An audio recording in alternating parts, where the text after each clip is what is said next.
Dhammapada verses 38 and 39. Cittahattha Thera Vitu. The story of Thera Cittahattha. While residing at the Cittahattha monastery, the Buddha uttered verses 38 and 39 of this book with reference to Thera Cittahattha, a man from Savatthi, after looking for his lost ox in the forest, felt very hungry and went to a village monastery, where he was given the remains of the morning meal. While taking his food, it occurred to him that, even though he worked hard every day, he could not get such good food, and that it might be a good idea to become a bhikkhu. So he asked the bhikkhus to admit him into the order. At the monastery, he performed the duties of a bhikkhu, and as there was plenty of food, he soon gained weight. After some time, he got weary of going round for alms food and returned to the life of a lame man. A few days later, he felt that life at home was too strenuous, and he went back to the monastery to be admitted as a bhikkhu for a second time.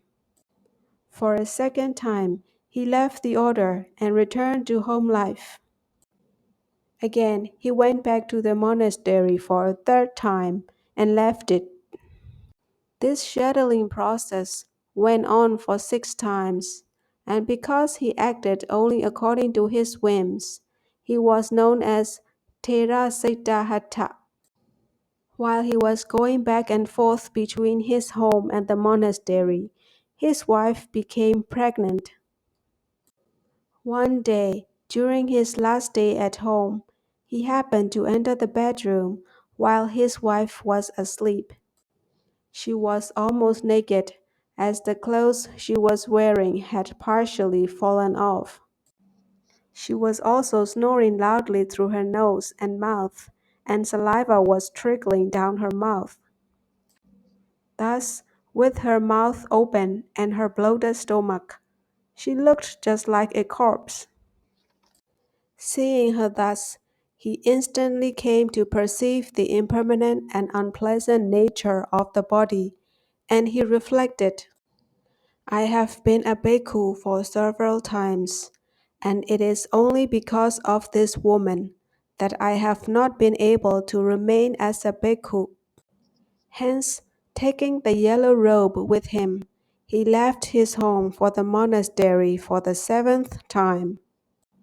As he went along, he repeated the words impermanence and unpleasantness, anicca and dukkha, and thus attained Sotapaddi fruition on the way to the monastery.